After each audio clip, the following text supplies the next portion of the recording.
झांसी चिरगांव राष्ट्र कवि मैथिली शरण गुप्त की पुण्य स्मृति में उत्कर्ष 2023 का आयोजन दीपमाला एवं सरस्वती वंदना के साथ प्रारंभ हुआ, जिसमें मुख्य अतिथि डॉक्टर बाबूलाल तिवारी के द्वारा दीप प्रज्वलित कर कार्यक्रम का शुभारंभ कराया। वहीं छोटे छोटे बच्चों के द्वारा संस्कृत कार्यक्रम के अभिनंदन उपरांत भारतीय त्योहार के दर्शन पर आधारित संस्कृत कार्यक्रमों का आयोजन हुआ। स्वागत भाषण में इंजीनियर सौरभ गुप्ता ने कहा, हमारा प्रयास और आप सभी का सहयोग हमारे लिए आशीर्वाद के रूप में है। हम काका जी के सपनों को नया आयाम दे रहे हैं। वहीं मुख्य अतिथि तिवारी बच्चों का उत्साहवर्धन करते हुए कहा, शिक्षा के साथ बच्चों के सर्वांगीण विकास के लिए इस तरह के आयोजन आवश्यक हैं। किताबी शिक्षा के साथ ही उन्हें इस विद्यालय द्वारा नैतिक शिक्षा भी दी जा रही है। विधायक ने कहा कि आज के परिवेश में प्रत्येक व्यक्ति के लिए शिक्षा महत्वपूर्ण है। माता पिता के बाद शिक्षक ही बच्चों को अच्छी शिक्षा प्रदान कर उन्हें समाज में आगे बढ़ाने का काम करते हैं और शिक्षक के लिए हमें आगे आना होगा, तभी हम अपना नया कीर्तिमान स्थापित कर सकते हैं।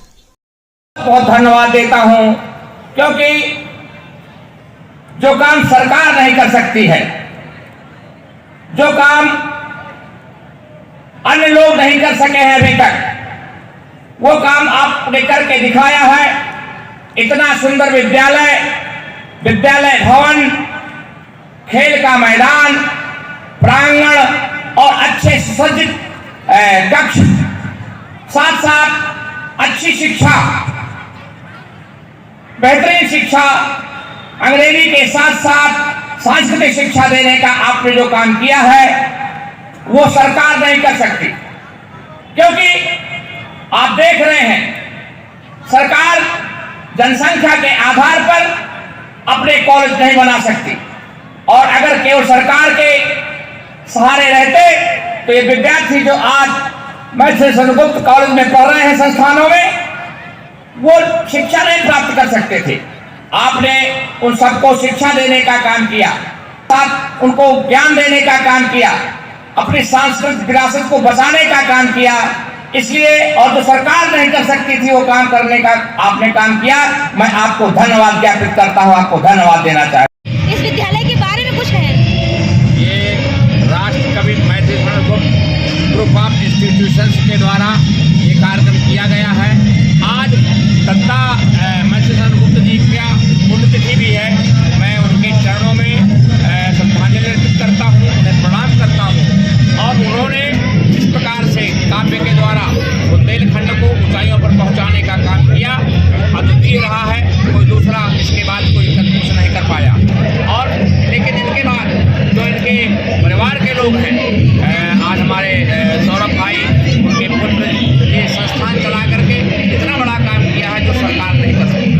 आप देखते होंगे इतना सुंदर विद्यालय बना करके देना, इतने अच्छी बिल्डिंग की व्यवस्था, खेल का मैदान, कल्चरल प्रोग्राम, इससे आज जो कक्षा 3 के 2 के 1 के बच्चे स्टेज में परफॉर्मेंस कर रहे हैं, आगे चल करके बहुत बड़ा काम करके दिखाएंगे, बहुत बड़ा नेतृत्व डेवलप होगा। इसके लिए मैं इनको, इस परिवार को, इंस्टीट्यूशन को धन्यवाद देता हूँ। सर, इसके मतलब आगे बढ़ने के लिए और भी क्या करना चाहिए कि विद्यालय को बच्चों को और सुविधाएं मिलनी चाहिए? इस समय ऐसा युग है, युग के अनुसार हमको शिक्षा देने का काम करना पड़ता है। हम जो है ऐसी शिक्षा दें कि आगे चल करके विद्यार्थियों को रोजगार पर शिक्षा हो, रोजगार मिल सके। इसके साथ साथ जो संस्कृत का ह्रास हो रहा था पूर्व में भी कुछ दिन पहले, उस संस्कृत का ह्रास आदरणीय मोदी जी के आने से भारतीय संस्कृत का फिर से विकास हुआ है, फिर से पुनरुद्धार हुआ है। उसी तरह की शिक्षा दे करके हम विज्ञान की शिक्षा दें, ज्ञान की शिक्षा दें, साथ साथ अपने सांस्कृतिक धरोहरों का भी ज्ञान दें बच्चों को। ये हमारी आवश्यकता है। सर, आपके विद्यालय में एनुअल फंक्शन हुआ है, कैसा रहा? हमारे यहाँ जो इस बार एनुअल फंक्शन हुआ 2023 में, हमारे यहाँ हमेशा जो एनुअल फंक्शन होता है वो किसी न किसी थीम पर बेस्ड होता है जी। इस बार की हमारी थीम थी भारत के त्योहार। तो इसमें हमने छोटे बच्चों से शुरुआत करी, जिसमें कि बच्चों ने क्रिसमस दिखाया, क्योंकि क्रिसमस भी हमारे देश में मनाया जाता है, ईद भी मनाई जाती है, और बाकी तो हिंदू त्योहार सारे मनाए जाते हैं जी। कक्षा नर्सरी से लेकर 12वीं तक के बच्चों ने जो है इसमें भाग लिया, और प्रोग्राम जो है वो बेहद ही सफल रहा। और जितने भी दर्शक थे, जो अभिभावक थे, उनको काफ़ी पसंद आया और लोगों ने जो है उसकी काफ़ी तारीफ करी। अच्छा, कितने बच्चों ने पार्टिसिपेट किया था? इसमें जो है करीब 350 बच्चों ने भाग लिया था जी। और हमारा जो पूरा स्टाफ है उसने जो है उनको प्रिपेयर कराया था और सभी ने मिलकर के 15-20 दिन काफ़ी मेहनत करी है, जिसकी वजह से ये प्रोग्राम जो है आज सक्सेसफुल हो गया। अच्छा, क्षेत्र से कितने यहाँ पर जो अभिभावक वगैरह थे, कितनी संख्या लगभग दिखी गई है? मेरे ख्याल से करीब 3,500 लोगों की संख्या जो है वो दर्शकों की, जो कि देख रही थी, जो है देखने वाले दर्शक। अच्छा, विद्यालय के लिए क्या कहना चाहेंगे? जैसे विद्यालय के लिए मैं ये कहना चाहूँगा कि परस्पर प्रतिवर्ष ये बढ़ता चला जा रहा है। एक छोटा सा पौधा लगाया था जो आज एक वृक्ष का रूप ले चुका है जी। और चिरगांव और आसपास के क्षेत्रों की बात करें अगर हम, तो ये CBSE का प्रमुख विद्यालय है, जो कि न केवल ज्ञान जो पुस्तकों का होता है वो देता है, बल्कि हर क्षेत्र में, चाहे वो खेलकूद का क्षेत्र हो, चाहे वो कार्यक्रमों का गाने बजाने का क्षेत्र हो, हर क्षेत्र में बच्चों को हम विकसित कर रहे हैं और चिरगांव के बच्चे निरंतर जो है उनमें सुधार आ रहे हैं। बच्चों के लिए क्या कहेंगे? बच्चों के लिए मैं यही कहूँगा कि बच्चे मेरे बहुत अच्छे हैं।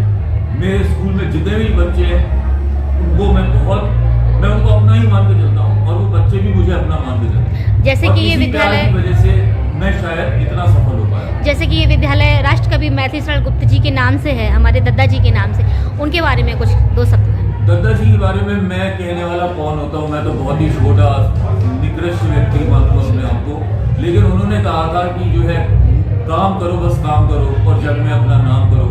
वही मैं कर रहा हूँ, मेरा जो फर्ज है मैं वो निभा रहा हूँ और मैनेजमेंट मेरे को सपोर्ट करता है, तो मेरा जो भी प्रयास होता है वो सफल हो जाता है। बस इतना। बहुत बहुत धन्यवाद। RMS ग्रुप ऑफ एजुकेशन विद्यालय में एनुअल फंक्शन था, कैसा रहा?